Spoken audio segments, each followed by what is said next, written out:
विधवा बहू का फैसला। महक की शादी रोहन से होती है।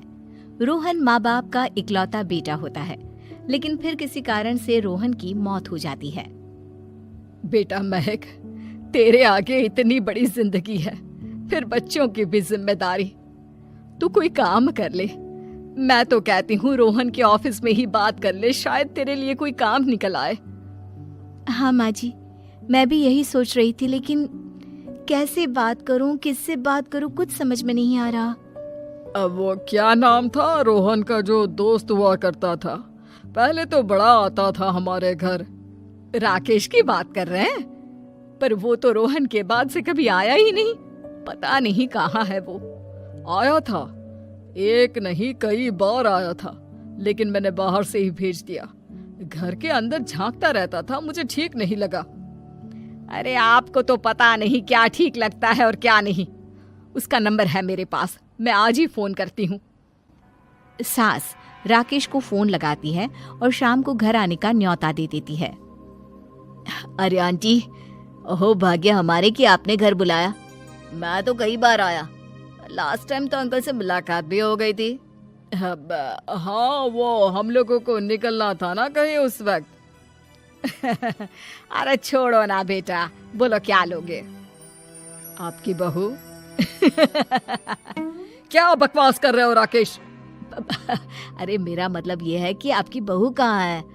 भाभी जी के हाथ की चाय की बस एक प्याली मिल जाती तो। महक चाय लेकर आती है, लेकिन वो जैसे ही राकेश की ओर देखती है, उसे राकेश पसंद नहीं आता। वो अंदर जाने को होती है कि अरे भाभी जी कहाँ जा रही हैं? बैठिए तो सबके साथ। जी नहीं, बच्चों को खाना खिला रही हूँ, आप माँ जी से बात करें ना। अंदर जाने के बाद सास कहती है, अरे बेटा राकेश, वो क्या है ना, वैसे तो तेरे अंकल जी की पेंशन आती है, साथ ही ऊपर 2 मंजिल मकान से किराया भी, तो हम लोगों का तो अच्छा चल जाता है। लेकिन महक, उनकी चिंता आप न करें आंटी, आदेश दें बस आप तो। देखो भाग्यवान, रहने दो, कोई बात नहीं, मैनेज हो जाएगा। अरे क्या मैनेज हो जाएगा अंकल, हमें भी बता दें। आप चुप रहिए जी। अब वो क्या है ना राकेश, तुझे तो पता है कि रोहन के 2 बच्चे हैं, उनकी पढ़ाई लिखाई का खर्चा बहुत है। हम ये चाह रहे थे कि रोहन के ऑफिस में महक को भी अगर कोई काम मिल जाता तो। क्यों नहीं आंटी जी, मैं हूं ना, मैं बात कर लेता हूँ। वैसे तो आप हाँ ही समझिए। महक भाभी को बोल देना कि कल तैयार रहें मेरे साथ ऑफिस चलने के लिए। मैं मालिकों से मिलवा दूंगा उन्हें। महक अंदर से सब सुन रही थी। अच्छा आंटी जी, तो चलता हूँ, कल आ जाऊंगा। अच्छा भाभी जी, तैयार रहिएगा कल। राकेश तो चला जाता है, लेकिन ससुर सास पर बरस पड़ते हैं। मुझे ये आदमी एक पैसे का पसंद नहीं है। तुम इसे बोल दो कि हमें कहीं नहीं करवानी बहू से कोई नौकरी। अरे क्यों नहीं करवानी? सारा पैसा मैं इसके बच्चे और इसी पर उड़ा दूंगी, तो मेरी बेटी को क्या दूंगी? जरूरत क्या है तुम्हारी बेटी को तुम्हारे पैसे की? अरे वो तो पहले ही बड़े पैसे वाले घर की बहू है। अपनी बहू की सोचो जो अब तुम्हारी बेटी जैसी है। बच्चे रोहन की आखिरी निशानी है। अरे अपना भाषण अपने पास रखो। सारा दिन घर पर बैठी रोटियां तोड़ेगी, तो काम करे ना कुछ बाहर जाकर।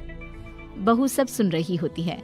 वो अगली सुबह बिना मन के तैयार तो हो जाती है, लेकिन जैसे ही राकेश आता है, क्या बात है भाभी जी, रेडी हैं? तो फिर चले डेट पर, मतलब इंटरव्यू पर। महक सामने आती है कि सामने ससुर जी खड़े होते हैं। हाँ महक बेटा, आओ चलते हैं, मैं भी चल रहा हूँ। ससुर को तैयार देखकर राकेश का चेहरा बन जाता है। अंकल जी, आप परेशान हो जाएंगे। अरे रहने दीजिए ना, धूप भी बहुत है।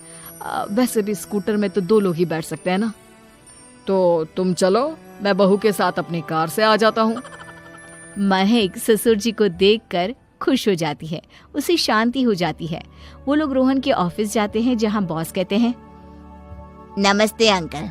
नमस्ते महक, कैसे हैं आप लोग? रोहन का सुनकर बहुत दुख हुआ अंकल। वैसे कैसे आना हुआ? बेटा, क्या हमारी बहू के लिए तुम्हारी ऑफिस में कोई काम मिल सकता है? हमने राकेश से इसी सिलसिले में तुमसे बात करने को कहा था। उसी के कहने पर हम दोनों तुमसे मिलने आए हैं।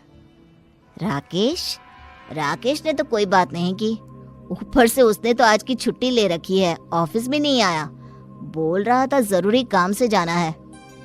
महक और ससुर एक दूसरे को देखने लगते हैं। वैसे महक क्या किया है आपने? I mean, इंग्लिश कैसी है आपकी? महक बॉस से अपनी पढ़ाई लिखाई और क्वालिफिकेशन के बारे में सब कुछ बताती है। ग्रेट, आपके लिए काम तो है लेकिन ऑफिस में नहीं। सर मेरे बच्चे छोटे हैं, मैं फील्ड में काम नहीं कर सकती हूँ। मतलब वो काम घर से करना है, घर से रहकर बच्चे भी देखें और घर भी देखें, लेकिन हाँ काम जरूर से करें।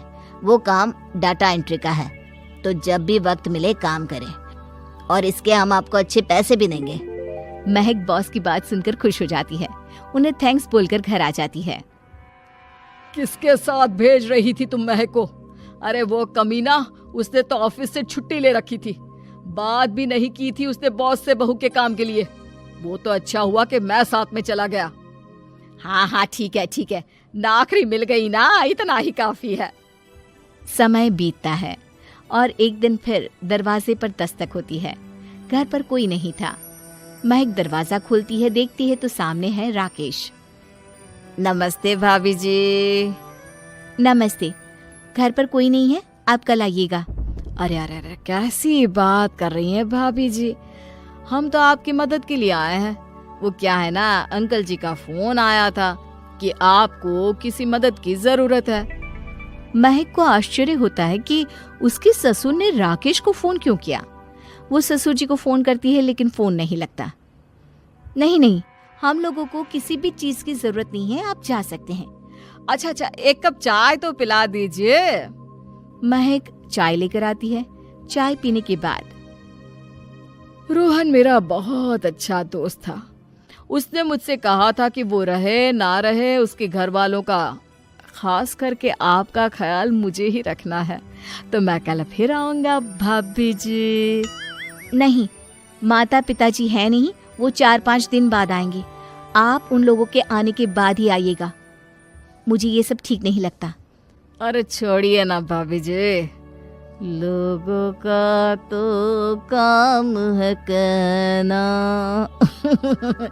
मेरा मतलब है वो तो बोलते ही रहेंगे। आता हूँ मैं कल। महक को अब गुस्सा आ जाता है। हमेशा शांत और मधुर बोलने वाली महक पहली बार जिंदगी में फैसला लेती है, और फैसला होता है राकेश को सबक सिखाने का।